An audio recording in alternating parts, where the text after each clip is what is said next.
6 പേരാണ് പത്തനംതിട്ടയിൽ ഈ ഒരു ദുരന്തത്തിൽ മരണത്തിന് കീഴടങ്ങിയത്. പത്തനംതിട്ടയിൽ നിന്ന് കൂടുതൽ വിവരങ്ങൾ നിതിൻ തോമസ് നൽകും. നിതിൻ, വളരെ ഒരു ജില്ലയെ തന്നെ ദുഃഖത്തിലാഴ്ത്തിയ ഒരു ദുരന്തമാണ് കുവൈത്തിൽ നടന്നത്. 6 പേർക്കാണ് പത്തനംതിട്ടയിലെ 6 പേർക്കാണ് ജീവൻ നഷ്ടമായത്. നിലവിൽ ഇത്രയും അധികം മൃതദേഹങ്ങൾ എത്തുമ്പോൾ അതിനുവേണ്ട ഏറ്റവും സമഗ്രമായ ഒരുക്കങ്ങളൊക്കെ തന്നെ ജില്ലാ ഭരണകൂടത്തിന്റെ ഭാഗത്തു നിന്ന് വേണ്ടിവരും. അത്തരത്തിൽ പത്തനംതിട്ടയിൽ ഏത് രീതിയിലാണ് ഒരുക്കങ്ങളൊക്കെയുള്ളത്? ജില്ലാ കളക്ടർ അടക്കമുള്ളവരുടെ നേതൃത്വത്തിലായിരിക്കുമല്ലോ ഒരുക്കങ്ങൾക്കൊക്കെ ചുക്കാൻ പിടിക്കുന്നത്. ഈ മൃതദേഹങ്ങൾ എത്തിയ ശേഷം ഇവരുടെ സംസ്കാര നടപടികളൊക്കെ എങ്ങനെയായിരിക്കും?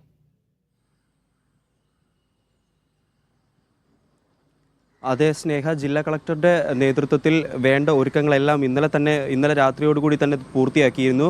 ഈ 6 പേരുടെ മൃതദേഹങ്ങളും വഹിച്ചുകൊണ്ടുള്ള ആംബുലൻസ് ആദ്യം എത്തുക ഒരുപക്ഷെ തിരുവല്ലയിലായിരിക്കും. തിരുവല്ല സ്വദേശി തോമസ് യൂമൻ്റെ മൃതദേഹവും അതുപോലെ തന്നെ പാണ്ടനാട് താമസമാക്കിയ മാത്യു തോമസിൻ്റെ മൃതദേഹം വഹിച്ചുകൊണ്ടുള്ള ആംബുലൻസ് ആയിരിക്കും ആദ്യം ഒരുപക്ഷെ എത്തുക. ആ വീടുകളിലേക്കായിരിക്കും എത്തുക. അതുകൊണ്ട് തന്നെ ജില്ലാ ഭരണകൂടം അവിടെയായിരിക്കും ആദ്യം എല്ലാ ക്രമീകരണങ്ങളും ഒരുക്കുക. അവിടേക്ക് മൃതദേഹങ്ങൾ കൊണ്ടുപോകാനുള്ള നടപടിക്രമങ്ങളായിരിക്കും ആദ്യം നോക്കുക. അതിനുശേഷമായിരിക്കും പത്തനംതിട്ടയുടെ ഈ ടൗൺ ഏരിയയിലേക്കുള്ള മൃതദേഹങ്ങൾ വഹിച്ചുകൊണ്ടുള്ള ആംബുലൻസ് കടന്നു വരിക.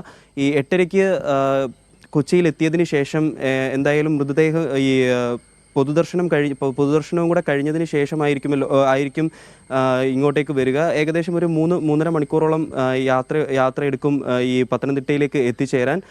അങ്ങനെയാണെങ്കിൽ ഒരു ഉച്ചയോട് കൂടിയിട്ടോ അല്ലെങ്കിൽ ഉച്ചയ്ക്ക് ശേഷവുമോ ആയിരിക്കും ഈ മൃതദേഹവും വഹിച്ചുകൊണ്ടുള്ള ആംബുലൻസ് എത്തിച്ചേരുക. അതുപോലെ തന്നെ ഒരു ജില്ലയെ മൊത്തം ആഘാതത്തിലാക്കിയ മരണ വാർത്തയാണിത്. ഒരുപക്ഷെ ജനങ്ങൾ വഴിയരികിൽ ഒരു നോക്ക് ഇവരെ കാണാനായിട്ട് തടിച്ചുകൂടി എന്ന് വരാം. അങ്ങനെയെങ്കിൽ വീണ്ടും സമയം കൂടാനുള്ള സാധ്യതകളുമുണ്ട്. അത്തരത്തിൽ ഉച്ചയോട് കൂടിയിട്ടോ ഉച്ചയ്ക്ക് ശേഷവുമോ ആയിരിക്കും ഈ മൃതദേഹവും വഹിച്ചുകൊണ്ടുള്ള ആംബുലൻസുകൾ പത്തനംതിട്ട ജില്ലയിലേക്ക് എത്തുക. ആദ്യം എത്തുക തിരുവല്ലയിൽ തന്നെയായിരിക്കും. തിരുവല്ലയാണ് ഈ എറണാകുളത്ത് നിന്ന് വരുമ്പോൾ ആദ്യം എത്തിച്ചേരുക തിരുവല്ലയിലാണ്. തിരുവല്ലയിലുള്ള തിരുവല്ല സ്വദേശിയുടെയും അതുപോലെ തന്നെ പാണ്ടനാട് സ്വദേശിയുടെയും മൃതദേഹം അവിടെ എത്തിച്ചതിന് ശേഷം പിന്നെ എത്തിക്കാൻ ഏറ്റവും അടുത്തുള്ളത് പന്തളം സ്വദേശി ആകാശിൻ്റെ മൃതദേഹം എത്തിക്കാനാണ് ഏറ്റവും സൗകര്യപ്രദമായിട്ടുള്ളത്. അതുകൊണ്ട് തന്നെ ആകാശിൻ്റെ മൃതദേഹം അവിടേക്ക് എത്തും. അതിനുശേഷം വാഴമുട്ടം സ്വദേശിയുടെയും കോന്നി സ്വദേശിയുടെയും കീഴ്വൈപ്പൂർ സ്വദേശിയുടെയും ഈ 3 പ്രദേശങ്ങൾ കുറച്ച് ഉള്ളിലോട്ടാണ്. പത്തനംതിട്ട ടൗണിൽ നിന്നും കുറച്ച് ഉള്ളിലേക്കാണ്. അതുകൊണ്ട് അവിടേക്ക് എത്തിച്ചേരാൻ അല്പം കൂടെ താമസമുണ്ടാകും. ആ മൃതദേഹങ്ങളും അതിനനുസരിച്ചിട്ടായിരിക്കും ഒരു ഉച്ചയ്ക്ക് ശേഷം അവിടേക്ക് എത്തിച്ചേരുന്ന രീതിയിലാണ് ക്രമീകരണങ്ങൾ ജില്ലാ ഭരണകൂടം നടത്തിയിരിക്കുന്നത്.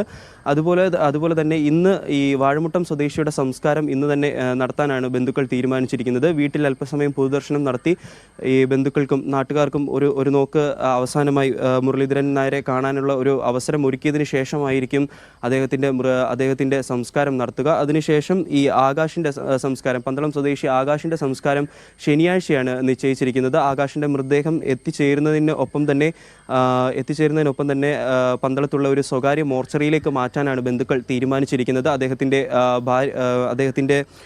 സഹോദരി ഭർത്താവ് ദുബായിലാണ്. അദ്ദേഹവും പ്രവാസിയാണ്. അദ്ദേഹം എത്തിച്ചേരാൻ സമയമെടുക്കും. ശനിയാഴ്ച രാവിലെ മാത്രമായിരിക്കും അദ്ദേഹം എത്തിച്ചേരുക.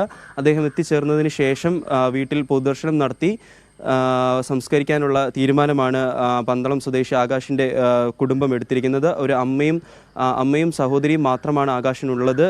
ചെറുപ്പത്തിലെ അച്ഛൻ മരിച്ചു പോയതാണ്. ആകാശിൻ്റെ അമ്മ ഒരു കടയിൽ ഫാർമസിയിൽ ജോലിയെടുത്താണ് ഇവരെ 2 പേരെയും വളർത്തി വലുതാക്കിയത്. അതിനുശേഷം 8 വർഷമായിട്ട് ആകാശ് കുവൈറ്റിൽ ഇതേ കമ്പനിയിലാണ് ജോലി ചെയ്തു വന്നിരുന്നത്. ഒരു 1.5 വർഷം മുമ്പാണ് ആകാശ് അവസാനമായി നാട്ടിലേക്ക് എത്തിയത്. തൻ്റെ വിവാഹത്തിൻ്റെ ആവശ്യങ്ങൾക്ക് വേണ്ടിയിട്ടായിരുന്നു എത്തിയത്. അതിനുശേഷം വിവാഹം നടക്കാതെ വന്ന ഒരു സാഹചര്യത്തിലാണ് ഇദ്ദേഹം തിരിച്ചു പോകുന്നത്. ഈ ഓണത്തിന് വീണ്ടും വരാനിരുന്നപ്പോഴാണ് ഇത്തരത്തിലുള്ള ഒരു മരണ വാർത്ത ആകാശിൻ്റെ അമ്മയെ തേടി എത്തുന്നത്.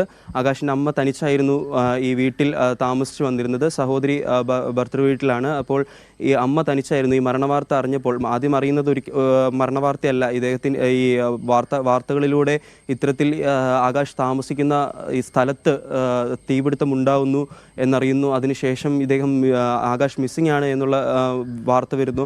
അതിനുശേഷമാണ് ഇത്തരത്തിൽ ആകാശ് മരണപ്പെട്ടു എന്നുള്ളൊരു സ്ഥിരീകരണം കുവൈറ്റിൽ നിന്ന് എത്തുന്നത്. ഈ സ്ഥിരീകരണം എത്തുമ്പോഴേക്കും അമ്മ തനിച്ചായിരുന്നു ആ വീട്ടിൽ.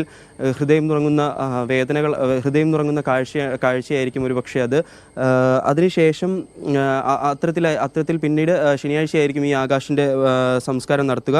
കോന്നി സ്വദേശി സജു വർഗീസിൻ്റെയും അതുപോലെ തന്നെ കീഴ്വായ്പൂർ സ്വദേശി സിബിൻ്റെയും സംസ്കാരം തിങ്കളാഴ്ചയോട് കൂടിയിട്ടായിരിക്കും നടത്തുക. സജു വർഗീസിൻ്റെ സംസ്കാരം തിങ്കളാഴ്ച നടത്താനാണ് ഇപ്പോൾ ഏകദേശം തീരുമാനമായിരിക്കുന്നത്. സജു വർഗീസ് ഇവിടെ മാർത്തോമ സഭയിൽ പെട്ട ഒരു ആളാണ്. അതുകൊണ്ട് തന്നെ ഇന്നലെ മാർത്തോമ സഭയുടെ അധ്യക്ഷന്മാർ അദ്ദേഹത്തിൻ്റെ സജുവിൻ്റെ വീട്ടിലെത്തിയിരുന്നു.